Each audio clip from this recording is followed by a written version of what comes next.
All I could see were these lights on the perimeter of the craft. To the side of me is a manted being. The infiltration is not through the body, but through the mind. There is a greater reality out there. Two tall grays on either side, jet black army helicopter hovering over my apartment. But unless you've been in my shoes and you've seen something that rattles your world and your ontology, it's impossible to convince people. This interview is wild. Mack and his twin brother had a UFO encounter when they were young, and it's basically planted a seed that stayed with him for the rest of his life. Over time, he's had visions not only of manted and reptilian beings, but avian and feline-headed beings as well. What I find so interesting about this is that out of all the crazy shit that we hear today, very similar beings are depicted and have been worshipped as gods in ancient Egypt for thousands of years. According to Mack, these beings relay to him that each of our souls is a fractal of the same source, and that there is a larger conflict unfolding in what he calls the astral realm, a kind of spiritual war beyond the physical world in contention for the soul. But the real question is, are these experiences happening in the physical reality that we all share? Or are they taking place in another realm of consciousness, a place that's only accessible through the mind? Because for decades, the CIA have used remote viewers and psychic spies. These topics aren't fringe anymore. The information is out there. And Mack, our guest, has been through some serious trauma in his life, and there's research that suggests that these traumatic experiences can sometimes open people up to altered states of consciousness and even deeper layers of the self. I know that some of what you're about to hear may be hard to digest for some of you, and that's okay. Mack even says himself, he's not trying to convince you, he's just sharing what he experienced. And for the record, there are things that I find hard to grasp as well, but that doesn't mean it should be dismissed. And I don't think that should stop us from listening. I wanted to create a space where Mack could speak openly, where I could ask honest questions, challenge his ideas when needed, and give you, the viewer, a chance to make up your own mind. Mack also showed up for this a day after a tooth extraction, so big respect to him for doing that. So I hope you guys enjoy this journey into encounters, the old gods, and consciousness. Thank you for coming on, Mack. Yeah, Josh, thanks so much for having me. I appreciate your time. So yeah, where would you like me to start?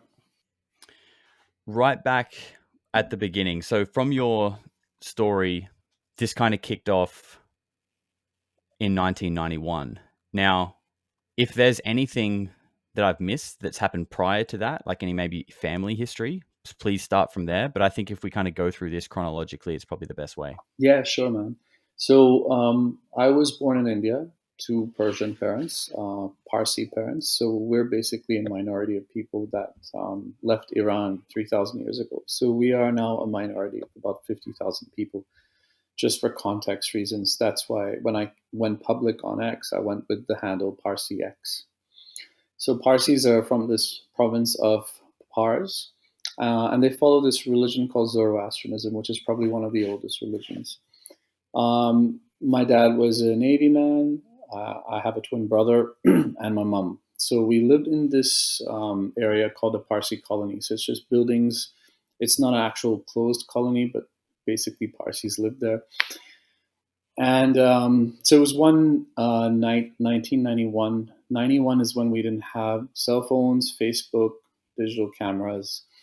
We just had, I think, cable TV and MTV started coming in India. So we were getting exposed to Western culture. And I'd heard about, UFOs and stuff, but never really gave any thought to it. So there was this one night and I always remember this day, I was sitting in my room. Now, if you can imagine, the layout of this apartment was one straight line. I'm at the end of the line, and it's a parallel apartment. So I'm at the tip up here, right, in my room. And right on this right-hand side of the apartment is like a wraparound balcony that you can sort of walk the length of. So I'm in my room and I hear this deep hum, and it was a hum that kind of went through my bones, and I was like, what the hell is this hum? Now I had my Walkman on and I was listening to Alice in Chains, and through the Walkman I could hear this hum, whoa, whoa, whoa, really slow. Take my headphones off. I decide to go out on this balcony in the room, and I'm going. How old were you at the time? Sorry, 11. Okay. So it's 12th April 1991, about 9:15 p.m., and I'll get to why I know the time and the date. So I go out on the balcony, and I'm not really good with feet and measurements and stuff, but basically My building was 5 stories. The building opposite me was about 7 stories. And this thing, or whatever this craft was maybe 3 stories higher than the 7 stories. So I'm estimating about 10 stories. It was shaped like an egg, or like American football. And in the middle of the night, all I could see were these lights on the perimeter of the craft, just going around clockwise, anti-clockwise. For an 11-year-old kid, my brain was blown. I was like, what am I seeing? I couldn't really put a point of reference to what I was seeing. And then the weirdest thing happened is that in the middle of the craft, and this is the part of the memory that feels like it's like my reality was shattered.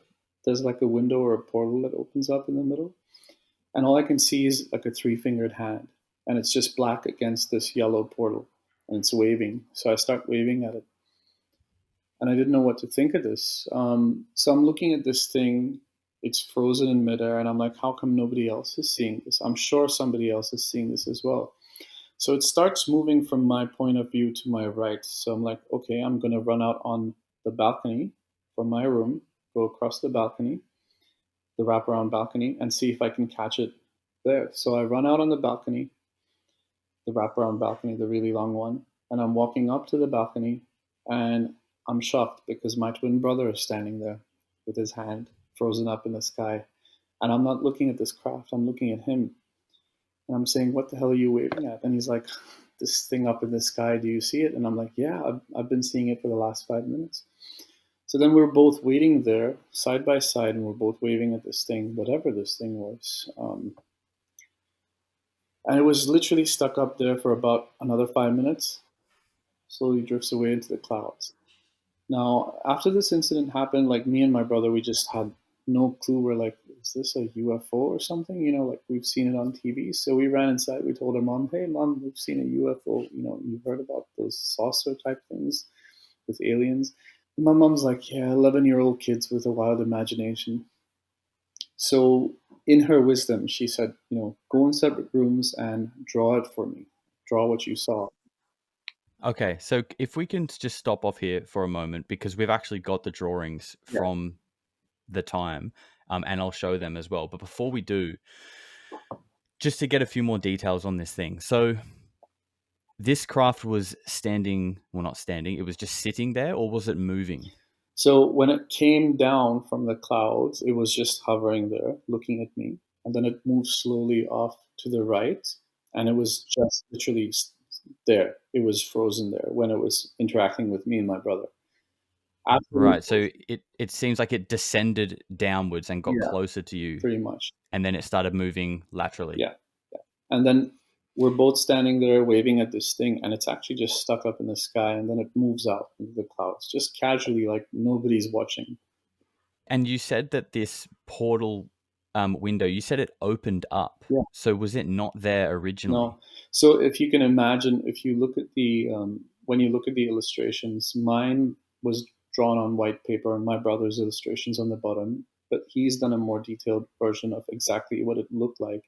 That you could just see these lights in the jet black sky when I first saw it, and it's almost like this square opened up in the middle of the craft, and it was there. It was literally stuck there with this thing waving till it moved across to the other side.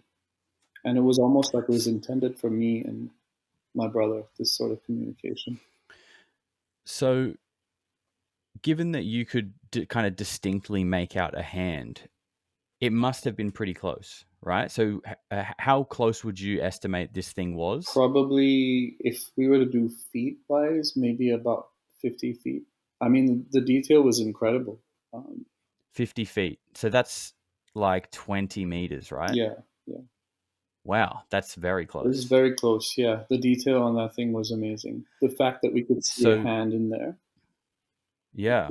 And so um, I'm picturing like a car that's 20 meters away. Would you say that is like the size of a car maybe, Yeah, or bigger? slightly bigger than a car. Yeah, Okay, probably like an SUV interesting. size. Yeah.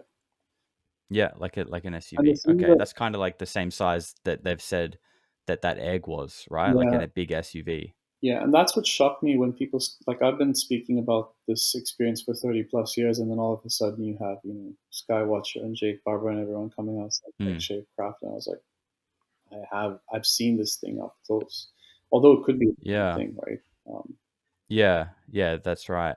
The lights that are around the edge of it that you've drawn, like, I mean, obviously this is a long time ago. You were young, so it's okay if you don't have a clear answer. But did they look like normal lights? You know, did they look like, you know, like an LED, or did it sort of seem like Mm. something different? It was almost like it was in sync with the humming. So when the Hmm. craft would hum, the lights would go on and they would go around in a counterclockwise circle. And the funny thing is, there were only three colors that I can remember. There was red, green, and yellow.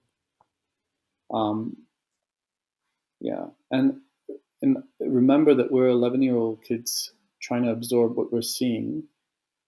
But the real kicker is when you look at those illustrations side by side, and they're like 99% exactly the same. Yeah, they're very similar. So just before I let you continue, your mum, as you said, in her wisdom, split you guys up and got you to draw a picture straight away. That to me comes off as someone who sort of believes in that stuff. Like, I feel like a lot of people would probably just go, "You kids are just being silly," right? They wouldn't even probably give it a second thought. So, does your mum have like a history or any kind of, you know, prior interest in this topic or No, anything no. similar? My mom told me that she had sleep paralysis a few times, but she's never really gone into the topic. And she's worse than Mick West. Like she was super skeptical. She just said, like, just to satisfy this crazy um, screaming twins. She's like, all right, just go and draw, like, for shits and giggles. She Right. wasn't expecting to see this, and then her reaction was amazing. It was like $1 million smile when So it's like she was doing it to almost shut you guys up and just prove that you're exactly, just yeah, making it yeah, up. Interesting. yeah. Okay. So, sorry, continue on now. So, you've drawn the picture for your mum, you've shown it to her. Yeah, so I draw mine really fast and I take it out to her. So she's processing the image, and she's like, okay, looks like, looks like you've seen something, but then it's the look on her face. So it's the reaction that counts when my brother brings his drawing and she puts two and two together and I can see her eyes pop out. She's like, whoa, okay, they look exactly the same. And at that time, I hadn't seen what my brother had drawn. I hadn't discussed anything with him. What we saw in our mind's eye, we just split in 10 minutes, went into separate rooms, and we drew that. And then she puts both the pieces of paper down, and I'm like, holy crap, this is exactly the same thing. And it left us buzzing. It left us buzzing for days. Do you still talk to your brother? Are you close Oh, with him? yeah, yeah. We speak about, like, there's not a day that doesn't go by when I don't think of this incident, actually. And, you know, you've obviously had more encounters and things moving on through life, which we'll get into. Has he at all? Oh, yeah, he has. He actually had so we've moved around a lot. Like we've lived in India, we've lived in Dubai, New Zealand. I've lived in Canada and Australia. My family's all based here in Queensland. But so that was 11, right? So 11 is when I had that first experience with the phenomenon. I've had experiences with actual spiritual beings when I was living on the Gold Coast in Queensland, which I'll get into. But Hmm. everything kind of started for me ramping up after COVID. For COVID, I had no work for a year and a half. And I was putting on a ton of weight, just eating macas all day, getting depressed. And then my wife inspired me to go for like a bariatric surgery, which is like an weight loss surgery. So I lost about 100 and I was 147 kilos. I'm down to 80 now. So that's Wow, well done, plus man. kilos. Yeah, thank you. So through the process of losing that weight, I started going through a thing called the Kundalini Awakening, where I start feeling pressure in my third eye, in my forehead. I'd lift up my hands and I would see like a golden light around my fingers, and I was like, "Am I losing my mind? What am I seeing?" Could you explain for the audience what a Kundalini Yeah, awakening sure. is? So Kundalini awakening is like a spiritual awakening where you start having these weird symptoms, and that's how I found out it was a Kundalini awakening. So I started having these weird symptoms: pressure in the forehead, um, heightened sense of feeling energy in my hands, seeing the energy in my hands, so like seeing the auric fields. Um, I had an experience where time for me, the perception of time literally slowed down. So I was in Melbourne, waiting to cross the road, across the tram station, and I was waiting there um, at the lights. So I'm looking at people crossing, and they're crossing normally, and then all of a sudden my vision slows down. So they're like moving in slow motion, and I thought I was going crazy. I'm rubbing my eyes, saying, "What am I seeing?" Looking at my hands, I can see the energy, and I can see these people moving really slowly. So I reached out to people on this forum called Project Avalon Forum, run by Carrie Cassidy and Bill Ryan. Um, so they used to have a forum called Project Camelot, and then they diverted. And then Bill Ryan had this Project Avalon forum before X and everything. So I was reaching out to people saying, "Look, I'm going through these weird symptoms. I've started losing weight after this surgery, and I'm getting these weird symptoms. Like I'm sensing people's energies. I'm seeing my aura, and they're like, "Oh, you're going through the process called a Kundalini Awakening, which is like a spiritual awakening." So Kundalini. So they diagnosed you. Yeah, so they just speculated this is what it could be. So I'm like, through this Kundalini Awakening process is when I got curious. I started remembering my old experience back when I was 11. So I was 11.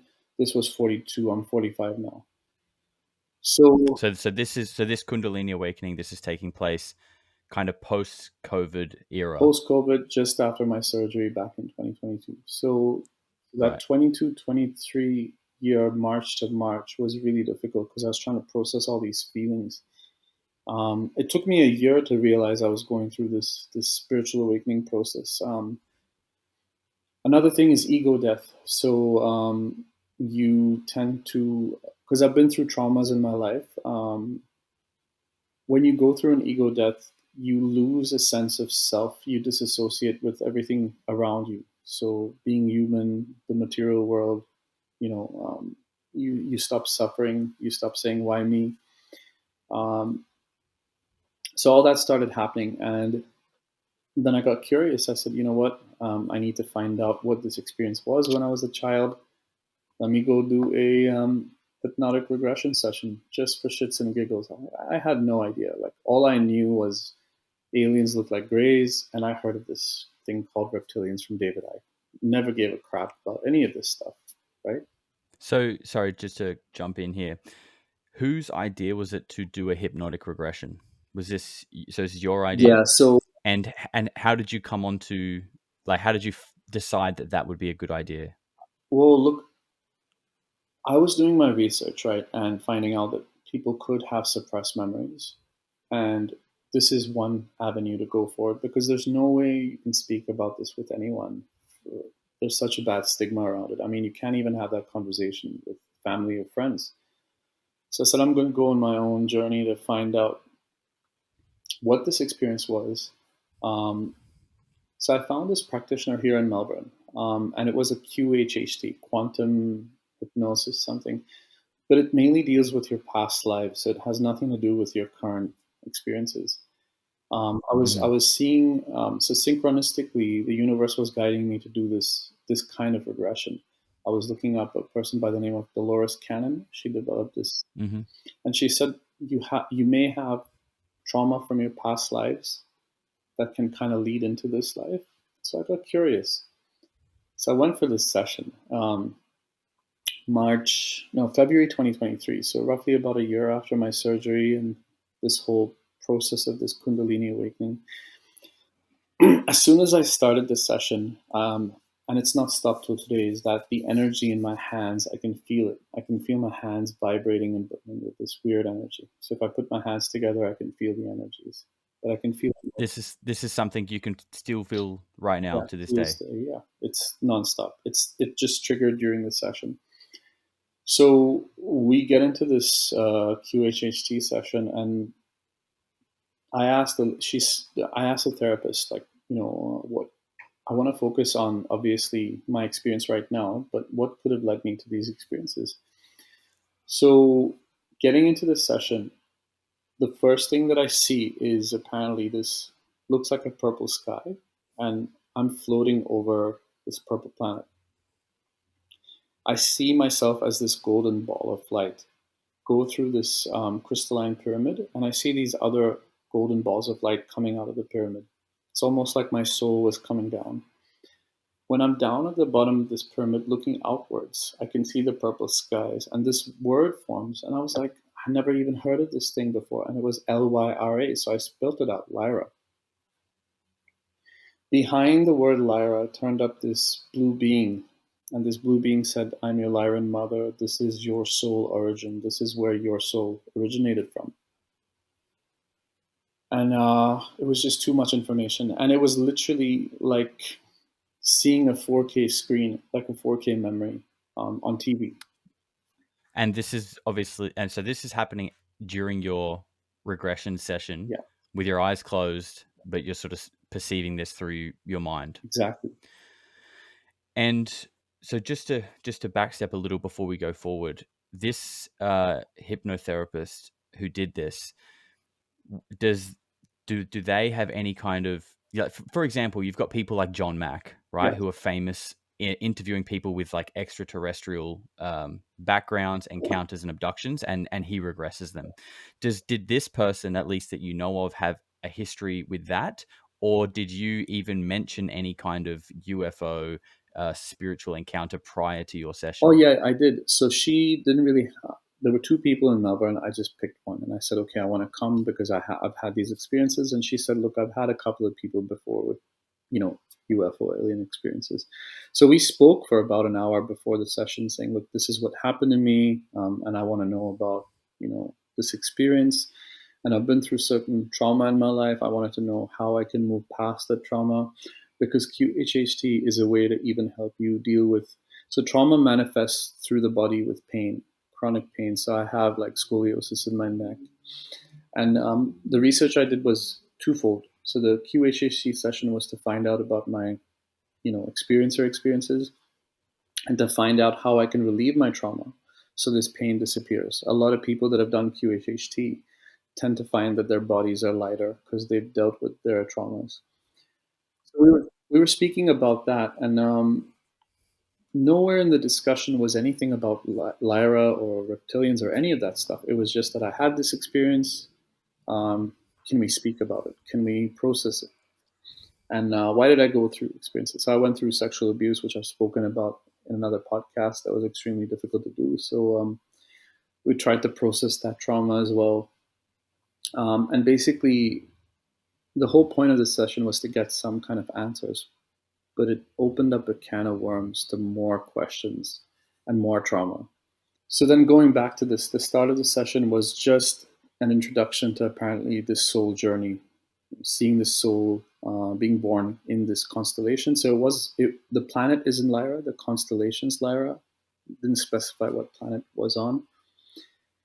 But then the rest of the session is the most traumatic part, that now I'm okay with because I've been speaking about it for a while, is the reptilian. How long was the session? Sorry, I want to get into that, but how long was this single session? So the whole session from before hypnosis to post hypnosis was 5 hours long, and I've got an MP3 of it because that's how it was recorded. Wow, Um, that's a lot. it's a lot. It was very heavy to take in.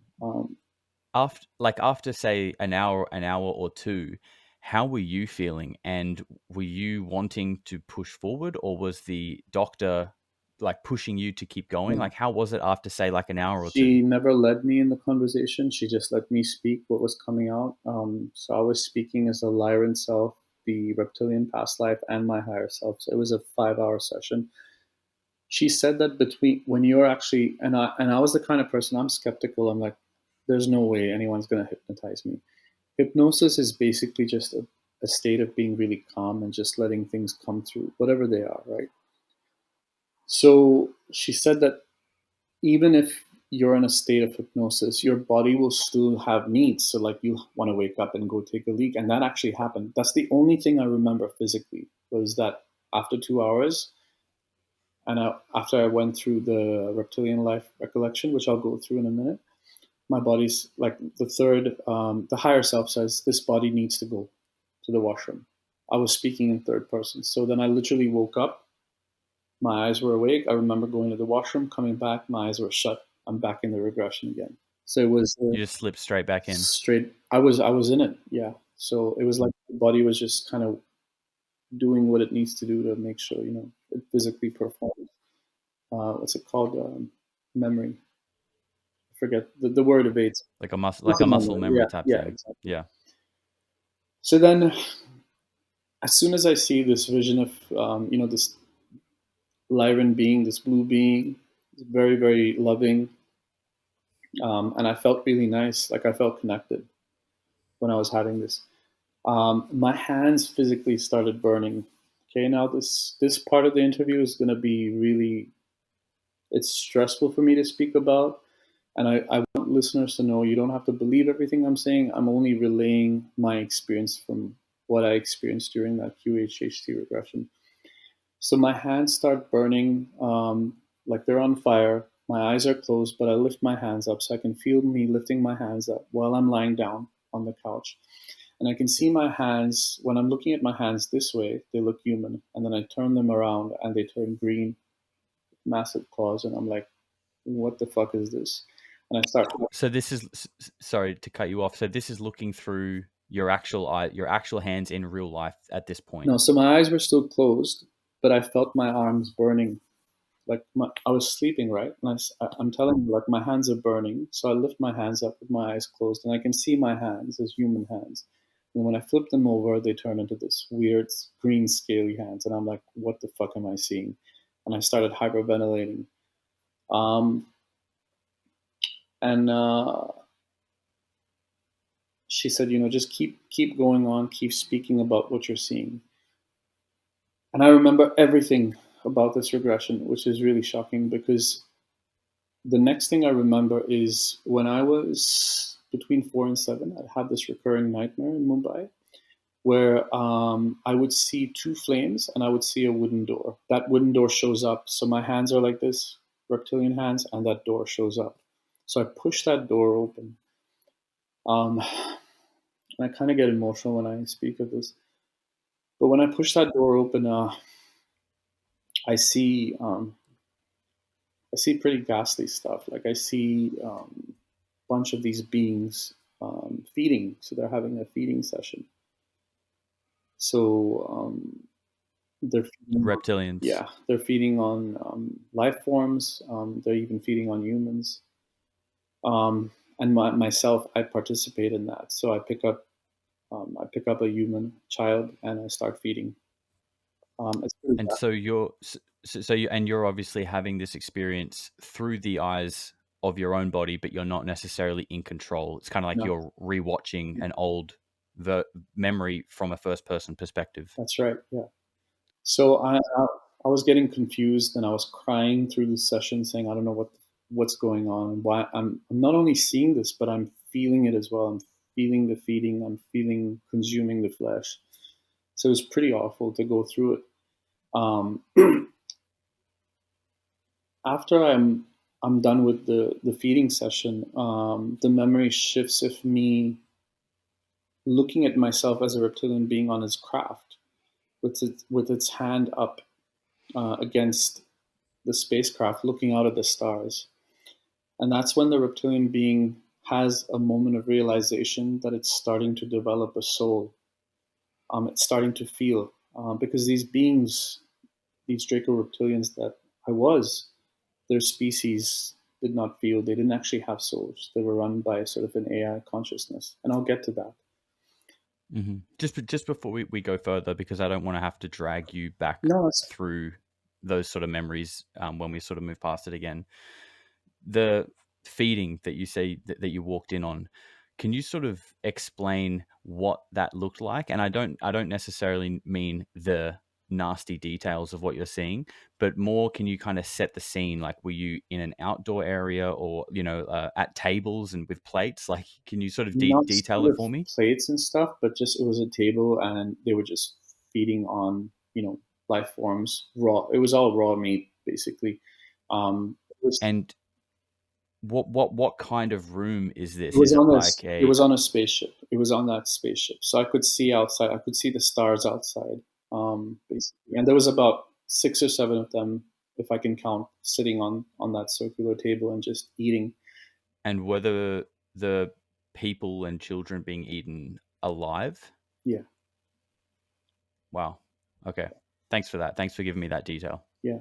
I haven't really gone much into that detail, so I speak about it, but I try not to because it brings up really bad memories. So yeah, so I'm, and the thing is, the way that I was feeding on this child was almost like I felt like I was a shark being attracted, or like a piranha, like I was just going at it, like I'd never eaten. Like a A frenzy. frenzy, yeah, it was more like a feeding frenzy. And I was crying when I was experiencing this. I could feel the tears running down my face, and she said, "Just keep going. You need to learn about this. Why you went through this past life."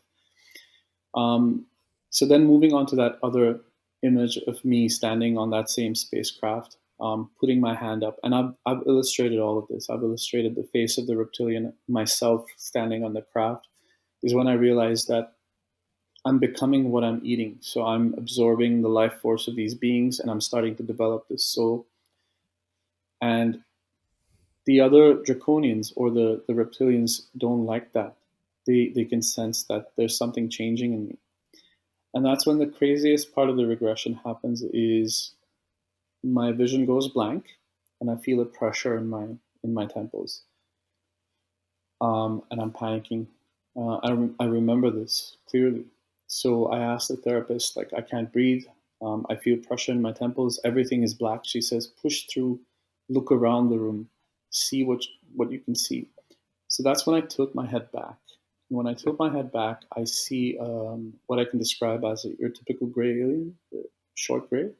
And it's Hmm. got its hands or its palms on my temples like this. And I'm in my reptilian form because when I look behind, I can see the being, I can see the eyes. And then when I look back straight, I can see my whole body, I can see my reptilian feet. And I'm on a gurney in some sort of a craft, and I can see these purple lights on the walls. And I'm being pushed on this gurney into this room. And and I start hyperventilating, and the therapist says, just keep trying to, like, nothing's going to happen to you. Just keep observing what's happening. So when I look at my legs, I'm only looking at the claws because I'm transfixed on what the fuck am I looking at? And then I feel a pressure on my shins.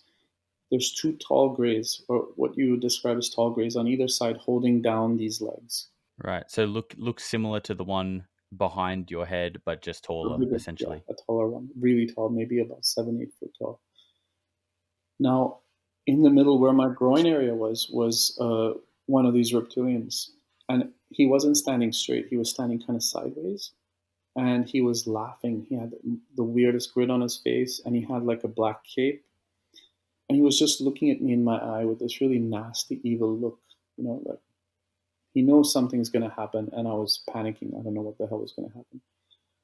All of a sudden, he turns around, and with his claw, he flicks his claw, and behind him is an even taller being that I see in a purple cape, and I can see the purple cape with these computer screens. And I was confused. I'm like, what kind of being is this? So it was a spindly creature. Um, So you're looking at it from behind? yeah, so it was behind, and then it turns around, and it's basically what you would describe as a mantid. After the regression, when I was drawing the creature and looking at other, I was like, holy shit, this is a description of a mantid being. So it had this And you're face. saying it was using a computer. What can you sort of explain, like was it how did the computer look So compared to there what were we would call a massive computer? screens, and when the reptilian basically gave the word to this creature to do what it wanted to do, it reached out its claw and touched on the screen. It's like a touch screen, and that's when something really weird started happening. My chest started convulsing, and I could feel this pain in my chest, physical pain, that I was reliving this procedure, and I could see this golden light being pulled out from the middle of the chest. Remember that golden light that I saw coming down the pyramid? That same soul. Yes. So it looked the It same as looks the this. same, yeah. And literally, it's coming out of the chest, and I don't know what they do. The tall grays use their hands, and they motion this thing, this consciousness or the soul to go and park itself in this glass jar. They just go and move it. Right? And so it's floating Yeah. essentially. So after this experience, I was at a loss for words. I was like, it's almost like I was raped or something. I was like, what the fuck did I just experience? Um, I didn't know at that time what this procedure was, what I was going through, but I felt like the reptilian body was dead. Like I just felt like the body had died. They'd done something with the soul, like a soul, what I call soul scalping or like a soul extraction procedure. Um, After the procedure is done, I can feel like my eyes closing, my reptilian eyes closing, and that life is over. That was the end of it. So do you think the removal of this, what you think is the soul, is what ended your life? Because you said that the reptilians believe that, you know, having this is a bad thing. So Correct. that sounds like they normally operate without it. So it sounds like the removal of it wouldn't have ended your life. So this is again, now I've lived with these experiences for the last 3 years, and this is my speculation: is that these beings are basically like they're run on sort of AI, artificial consciousness, right? The soul technically was not the reptilian soul. The soul was whatever this Lyran being was that I was consumed by this reptilian. So I was living this life through the reptilian eyes. I was seeing this the way that they operate, and they recognized that this soul was in there. They had to extract that soul because they, from my understanding, they find the soul is like a disease, right? They're very Their species is very regimented. You know, they have agendas. Having a soul in one of them is like softening up a soldier. For example, you have soldiers in war, and Yeah. one of them falls in love with prisoner of war or whatever. It's a kind of a dumb comparison, but they don't Yeah, corrupt it's them. dude, it's interesting that you say that because and kind of scary because I'm pretty sure it's Elon Musk or someone, I think it is Elon Musk, has made comments before about how human empathy or similar something like empathy is actually like a weakness, or I don't think that was quite the word he used, but that it's like a detriment because we're too empathetic that it stops us from getting things done. Yeah. I think he's actually made that comment, and obviously being, you know, at the cutting edge of AI, which you have sort of assimilated the consciousness, if you could even call it that, of these beings, is kind of scary and interesting.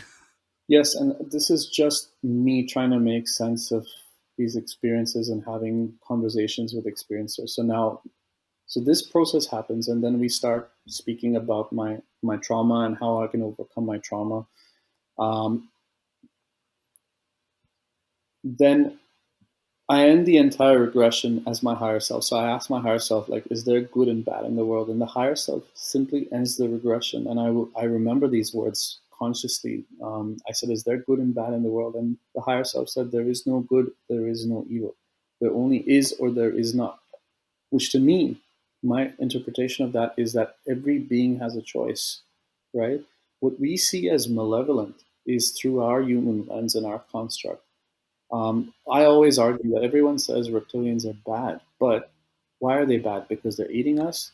Are we not? They're bad to us. Yeah, are we not bad because we're eating KFC and McDonald's? We don't know how lower life forms feel. A dog doesn't know if we're Yes. going to kick it or love it. So that was my argument. So the good and bad is what I really struggled with, the construct of good and bad. And then at the end, when I said, there is no good, there is no evil, there is or there is not, I ended the regression by saying, I choose the light. I reject that life. Um, and that's what I ended that first regression with. Now, So you ended that. That was the end of your 5 hour as our regression. regression. Yeah. Was that the only regression you've done? No. No.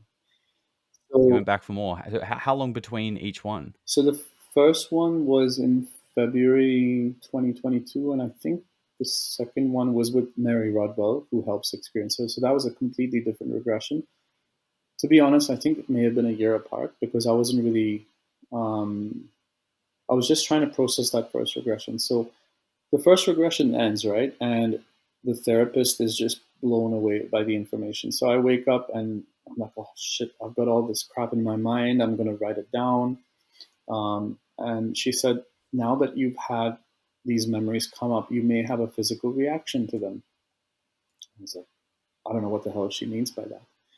Almost immediately when I left the regression, sorry, let me back up a little bit. So I said, oh, I'm excited with this information. Can we do another regression? She goes, maybe in 6 months to a year, which was kind of like her way of saying this was a bit too much for her. She said it was maybe too much. Yeah, like her body language came off as this information was just way, and for me as well. Like I was like, where the fuck did all this information come from? And then, so she says you're going to have physical reactions to your. Everybody has this, and I thought nothing of it. So I go home. I'm sitting in my car. I'm driving back home. She lives close to Dandenong side, and I'm more on the west. So I'm driving back on the N3, and my eyes start getting itchy. My eyes start getting red, like I have a hay fever reaction. I start sneezing. Go home, and I'm like, I have a fever. Feel like puking. What's what's happening to me? It's almost like these memories are bringing out a physical kind of reaction. And then almost immediately after this regression, it opened up this can of worms. So I thought I was going insane. I thought I was having hallucinations. So I would close my eyes, and I would see the reptilian eyes, like they were staring back at me. Um, so the weekend, I had the regression on a Wednesday. On the weekend, I remember the Sunday, I was sitting right on the sofa and my wife's making pancakes, and I hear this voice in my head saying, "Remember who you are." And it says it like in a really weird accent. It goes, "Remember who you are. You're from Draconis." And I thought I was going crazy, so I'm holding my head saying, "Get out of my fucking head. This is really insane." My hand starts shaking, and I'll send these to you. I tell my wife, get me my work notepad. And on my work notepad, I draw a reptilian eye as if it's looking back at me. Flip the page over, I draw one eye, my hand moves to the other side, I draw the other eye. Before you know it, I've drawn the entire self portrait of the being that I was looking at, which I'll share with you. Um, Flip the page over, my hand is shaking, and I started doing a thing called automatic writing. So it looked like chicken scratch, but it was literally like some kind of language. And then I drew another eye, almost looked like a portal. So now I keep getting these intrusive thoughts in my head, this reptilian presence, and I thought I was going crazy. I was like, you know what, this is too much for me to handle. I was trying to get answers about, the sighting that I saw, but instead I get all this other crap. So then synchronicity leads me to, and an epiphany leads me to self healing. So I read a book by a gentleman by the name of Chris Bledsoe. I just happened to buy it, and I was reading it, about his experiences with orbs and owl synchronicities. And that week, I find a guy named Joe Dispenza who has these self healing meditations. So I started doing these meditations, and I was like, oh, I'm onto something. So I started meditating and meditating, and I've never meditated in my life before. And then before you know it, I'm drawn out on my balcony, and I'm meditating for an hour a day for that week, every day in the evenings. And I think I'm losing my mind because when I open my eyes, I see like these lights kind of go across the sky. I'm thinking, You're seeing yeah, orbs. are these satellites? So now, look, just before we get into this, and we will, I just want to backtrack because you brought up something that I remembered I wanted to talk to you about. So just if you don't mind, Yes, just yes, sir. quickly, are you familiar with like what Pizzagate is and that kind of thing? I've heard about it. Yeah, for sure. Yeah, because and look, that's just its own conspiracy, and there's a whole other rabbit hole there which we don't need to get into. But the only reason I asked is because in what you said was automatic writing in those sort of doodles that you were doing, there was a pretty distinct symbol on one of them. I don't know if do you know what I'm talking about? Yeah, I know what you're talking about. And after I did that, I think I may have sent you that. And I think one of them is is a Pizzagate symbol. Yeah, because that, and the only reason why I'm connecting that dot is because obviously Pizzagate is to do with children, usually children being taken. And I mean, who knows what really happens? There are people who talk about, being Yeah, sacrificed, right? yeah. And the only reason I kind of connected those dots is because of what you had spoken about, you had seen through your own eyes. And there are theories that, you know, because there are thousands of missing people around the world every day, Oh, right? There are thousands of people that are missing, and there are people that have suggested that, and I don't necessarily believe this, but these are the things that are out there that these people are taken and used as almost like a sacrifice to keep things happy, to keep balanced. You leave us alone, we'll give you X amount of whatever you want, and the rest of us can sort of live peacefully. Again, these are just the kind of theories that are out there, yes. but that's what I thought of when you drew that, and what you had said you had seen through your eyes as a reptilian. So I just wanted to ask you: have you made that connection at all, or I have you did. thought about that? I only did right after I did the illustrations, and all this sort of stuff came up on my X feed, and I saw that symbol, and I was like, that's insane, because one of them is that the triangular symbol with the eye in it, and those are the kind of symbols um, I've been doodling. And this, imagine all this was triggered after one regression session. So are these suppressed memories? Is this a form of mind control? One can only speculate what the mind suppresses, right? When traumatic things happen. So Mm. And speaking of trauma, I think it's worth asking, and I'm interested to see, how you honestly feel about this. And like you've said, you're just telling your story. You don't really care if anyone believes you or not, which I think is the best way to go about things.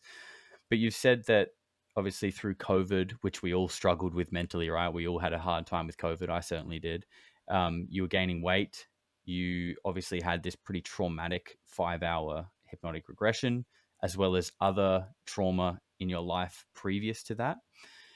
Do you feel like there is the potential that some of this is sort of like just a mental break that you're having within your head, or do you feel like there is something that makes it feel like a true experience? no, so it's a bit of both, right? Because imagine if, so as an experiencer, I always tell people I lead three lives.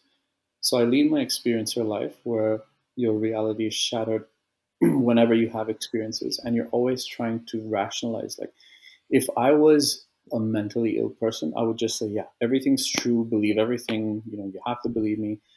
But I still have that discernment, right? And I always try and find a balance. Okay, it could be an orb, it could be a satellite, it could be black tech. I'm not speaking in definites. Whatever I saw as a child still haunts me, because it actually happened, and not just to me. I have my own twin brother that went through it. He has filmed that craft in 2022 on camera on the Gold Coast, and I have photographs of that craft, the same craft that we saw as a child, which I will. Well, he filmed it in 2022. I have photographs of that craft, and it's a perfect egg shape, and it's white. Are you able to share that we can put on I this will, to I show will, I people? will, I will send it to you, because I have so many pictures. I've got like maybe 5 That would be bytes great. worth of stuff that I can send you. Yeah. Just very quickly, you just said then that memory of that encounter when you were 11 haunts you.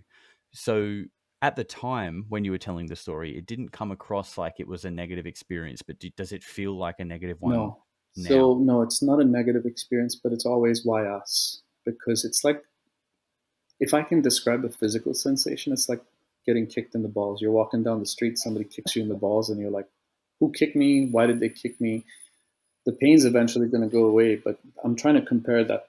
It, Because you don't have closure. Is yeah, it something exactly. like that you It's a have? closure. It's trying to Yeah. find the answer, which I probably will never have. But along the way, being able to speak to people, being able to process these experiences, is more important than trying to convince other people of my truth. And that's how I started. I was obsessed with convincing everyone of my truth. So anytime I'd have an experience, I'd put it up on X and say, look, I'm seeing this stuff. And you seek that validation. Oh, wow, people say, oh, you're seeing it. But then I'm now at a stage whereby I've accepted that there is a greater reality out there. There's things happening, and it's not just me. I'm not special. No one is special. We're all experiencers in some form or another. So to answer your question, for me, I'm always on the fence, 50-50, because I struggle with this. I'm not shy to say that I've had treatment, like treatment. I've been on, you know, SSRIs, medication for the longest time, maybe last year and a half. And after that first regression, I was extremely suicidal, man. I was ready to jump off that balcony so many times. Like I couldn't tell my wife about it because it's not something she could process, but I had to do something for myself. The epiphany was basically nobody can help you but yourself. You can empathize with me and say, all right, you may have had some experiences, but unless you've been in my shoes and you've seen something that rattles your world and your ontology, it's impossible to convince people. So I tried to stop convincing the world. I was trying to be at peace with myself, to convince myself that yes, this is happening, accept it for what it is, and just keep speaking about it, you know, and without fear of being judged. I mean, I work in finance, and tomorrow somebody at my work could see my interview and say, "Hey, you're the absolute nutter from the podcast who speaks about reptilians." But you've got to do it to be true to yourself, right? Yeah, I think that's really important as well. I mean, obviously, I haven't had close to the level of experiences you've had, but even having a podcast like this talking about these kind of topics can be seen in the same way. But and it takes that sort of little step of courage, not as big as what I'm sure yours would be, but to just stay true to yourself and be honest with who you are and what's important to you. And I think just doing that in itself is a lot for your own mental health, and you're not trying to hide your experiences or who you truly are. And I think there's a lot to be said for that. Yeah, absolutely. And I'm very transparent with people. You know, like you can even ask me, like, how do you know what you're seeing is not true? And I'll be the first person to say that. Like, you know, there's no absolutes. It's all speculation based on what I'm experiencing subjectively. Although I want to be objective, but if I see something that's a certain shape, I'm going to say, okay, this looks like a tic tac. I'm not saying it is absolutely, for matter of fact, a tic tac, because I can't. Could be a weather balloon, but a weather balloon doesn't go by zipping across the sky when you meditate, and then you take a photo of it Yeah. and you zoom in and you're like, holy shit, this is literally like blue in color, and it looks like a freaking tic tac. Yeah. No, I appreciate that. I think that's important. And just before I let you continue on with your experience with the orbs, it's something I've sort of found in my Discord community as well, where a lot of people share their experiences, which is great. But almost always, yeah, especially with the quality of cameras we have, right? When people are taking these photos of Oh, lights in the sky on their phone, it's never going to come close to replicating what you saw and what how you felt when you had that experience. So I think it's even important for experiences when they are sharing these things to not expect a response to be some kind of prophetic of course. revelation that blows people's minds, because and I'm not saying that's what you do, but I'm just speaking in general terms here, that I think these encounters are kind of personal experiences, and it's all well and good to share them, but it's never going to have the same impact as what it did for you in that moment.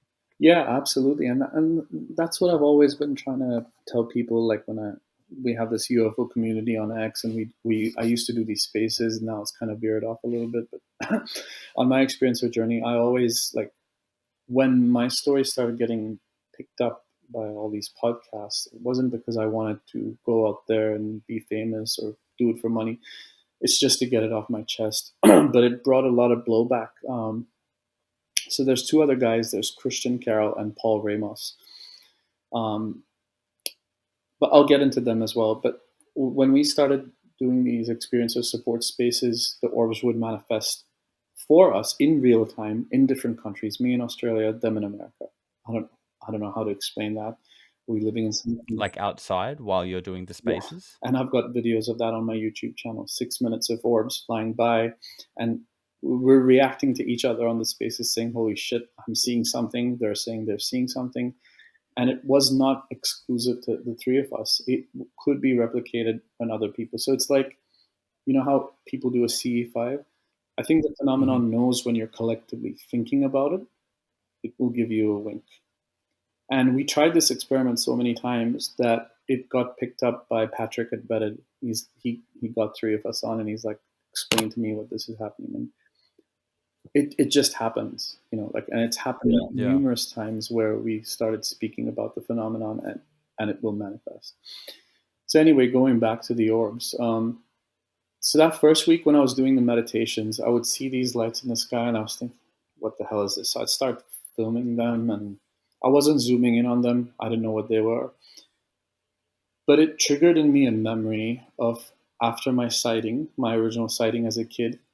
I'd say a good 3 months after the sighting, every time I would eat dinner, I'd be telepathically urged to go out on the wraparound balcony, walk the whole length of the balcony. So I'd just be walking 7, 8 p.m. at night. This is in Mumbai. And I remember two golden lights dropping from the sky and walking with me. So this would be in my line of sight on the horizon. And I would think, are these just planes or some trick with my mind? But every time I'd be walking, I'd be looking sideways and I'd be seeing these two things following me. So then one day I just decided, something just told me, face them. So I faced them. And in my mind's eye, I asked, so they're both across the horizon, two golden lights. And I asked one of them, I said, if you can hear me, can you turn right? And go right. Is this in your head? You're saying Yeah, this? yeah, telepathically. And I was like, what, what did I just witness? So then I'm looking at the other one that's stationary, and I ask it, and I said, if you can hear me, can you go left? To my left, and it moves to the left. And then I say it out loud. I said, if you can hear me, can you cross each other? And they just go diagonally cross each other. So that was my first experience with the orbs at 11, and scared the shit out of me. That's when I was like, So, so this is back around the time when you and your brother saw that craft, yeah, and this is after that, literally after that, the 3 months after that, yeah. right? Okay. So I had no idea what these things were. What's an orb, you know? So coming back to now, after the surgery and the regression, I read Chris Bledsoe's UFO of God. Lo and behold, I'm reading, oh, these things they're called orbs. Is that what it could be? So then I tried. So you had no idea about these orbs and plasmoid type I didn't know things any of this stuff. until you read UFO of Yeah, God. I had no idea And what what these. what year did you read that? I think 23, 23 was when I read it. So then, Right. So this is all after the regression yeah, stuff, post literally COVID. after the, Right. So it's quite recent. yeah, after the regression, all these weird synchronicities. So I read the book, start doing these Joe Dispenza meditations. Now that's the first week of the orbs coming in. I didn't know what they were, so I would just film these things going across the sky, and I thought they were satellites. But then this weird thing started happening, and maybe I'm paranoid, but so I live close to Melbourne Airport, but the flight path is not over my apartment. I can see the planes going in front of me past the city. There's no reason for helicopters to be going over my place. So one day I'm working from home. It's probably the Monday or the Tuesday, or it's a weekday, right after the first week of my sightings. And I keep hearing helicopters going over my place, and I'm like, what the hell is this? So I go outside in broad daylight, and there's a jet black army helicopter hovering over my apartment, literally like 20 feet away. It was so close that I have a close up photograph of it. Jet black, no insignia. I don't know what the fuck it was doing. It was just up there. Over your apartment, and are you on the top floor? I'm on the second floor of a 7-story building, right?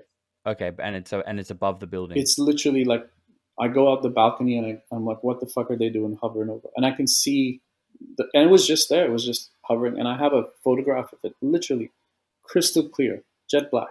It's obviously audible. You can feel Oh, the yeah. wind coming Oh. down. The reason why I got pulled out was that helicopter blades, the rotor wash. You couldn't hear that typical rotor wash. It was like a weird whirring, like a really smooth whirring. So I was working in my bedroom. I'm like, what the fuck is that sound? So I come up, I take a picture of that, show it to some friends. A gentleman that's a reptilian experiencer, James Bartley. And he says, "Oh, you should watch this episode on Journey to Truth podcast, reptilians and black helicopters." And I was like, "Black helicopter? Is that a new aspect of the phenomenon? Is that some form of surveillance? What? How is that possible? That right after the first week of Orbs, this happens?" Yeah, because the black helicopter thing is common throughout this thing, and it, you know, Yeah, generally people who are whistleblowers coming forward, that they speak about. I think David Grush has talked about this. Michael Herrera has talked about black helicopters. What's your opinion on what they are? Do you actually think it is actually a black helicopter, or maybe something else? potentially, yeah. It looked, Yeah. and I'll send you the photograph. You can look at the metadata. It's just a craft. Now, again, this is speculation. It could just be some helicopter going over, but I was I was getting paranoid. I was like, why is it in the middle of the day, hovering over my place, right after the first week of all these weird orb sightings, and after I've been meditating? Is it possible that they can sense when certain people have these psionic abilities and they keep a track of them? Who knows? So then that happened. And then after that, Joe Dispenza, November 2023, released a very powerful meditation called Walk for the World. And it's probably like the only thing I listen to on my phone. I don't listen to any more music. I just find it very disruptive to the nervous system. So when I started listening to that Walk for the World meditation, and it's a walking meditation, it was almost like I had that spiritual awakening was in full bloom. Um, I felt like pure consciousness. I didn't feel like myself. You disassociate with your identity. And I started doing Qigong in the park next to my house. It's like a different form of Tai Chi, like energy work and stuff. And I found the combination of doing the meditation and the Qigong, which is energy work, brought about a state that I've coined brain heart coherent state. Okay? So now I would be in this state of mind where I feel like my brain is really calm. I can feel the energies emanating from my hands. And every time I would do these exercises, Qigong exercises, and put my hands up, I would start seeing those orbs again. But now, after reading that book, I said, oh my God, I put two and two together. Are these the same things that I saw when I was a child? Are these orbs? So then I started asking them. I said, do I have your permission to film you? Holy fuck. They started showing up from everywhere. The main region of the constellations where I get my most experiences from is Orion's belt. For some weird reason, I'm drawn to that constellation. Oh, interesting. So you find these orbs seem to show up more when you're looking towards Orion's Orion's belt. belt, yeah. It used to be always outside my window, so I would just look up and it would. So I've got videos of the orbs going diagonally past Orion's belt, and I've got the flasher orbs on camera, which is really rare, on the diagonal parts of the X. So the Orion's belt is like an X, right? So Yeah.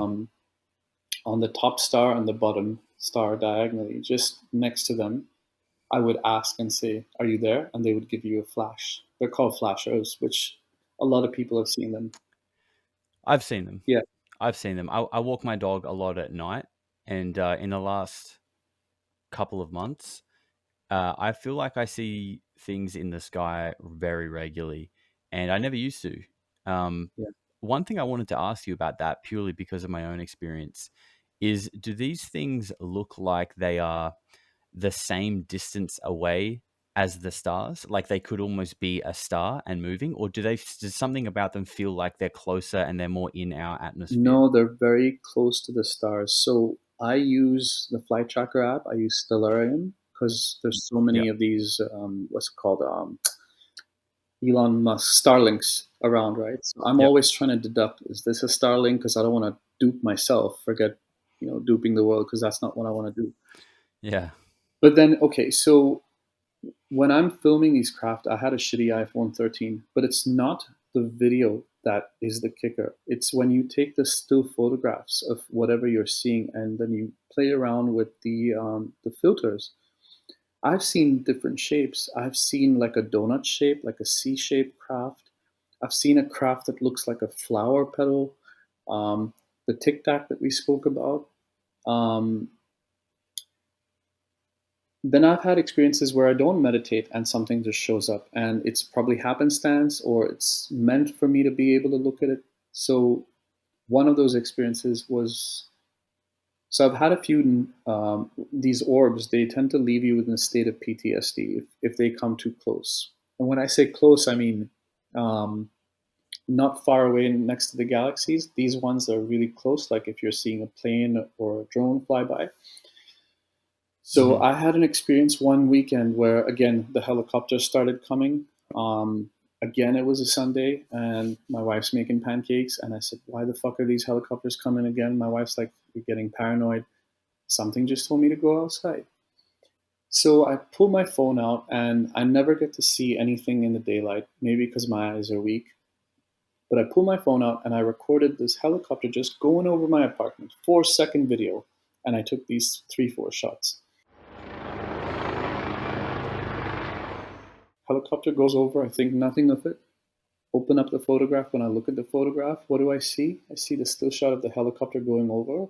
Right behind it, towards the bottom of the photograph, so technically that's way up high in the sky, is a jet black triangle, whatever the hell that was.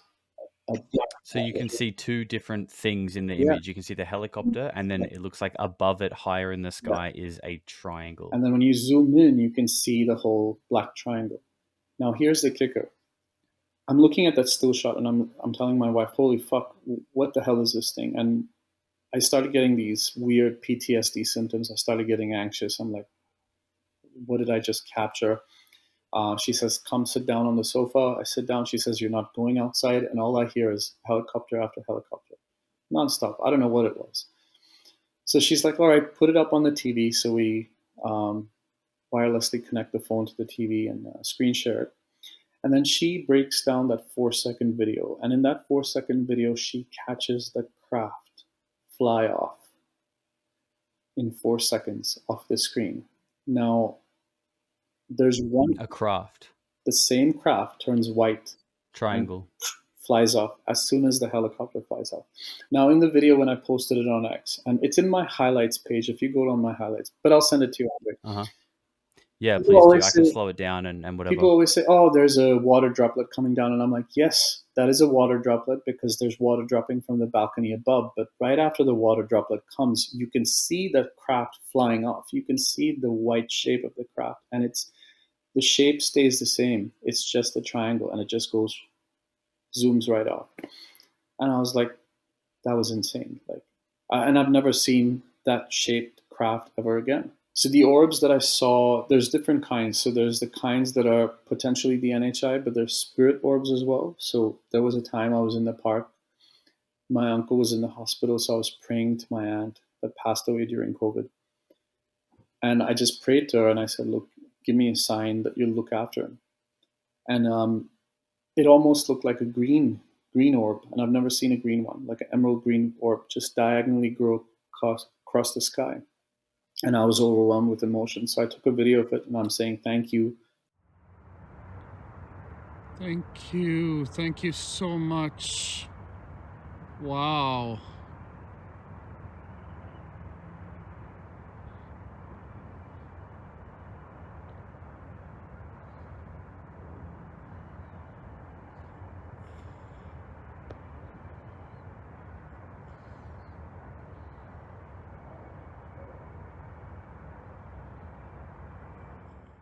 So I see these things manifest out of thin air, and it was literally emerald green, shimmering, and it went across Hmm. diagonally.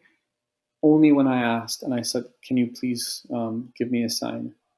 And for some And reason, again, and again, these things are clearly closer than how we would perceive oh yeah, stars. this was very close. This was right above Victoria University, where the park is where I'm. Well, if you do the math, you'll be able to figure out where I live. But I'll send you the details.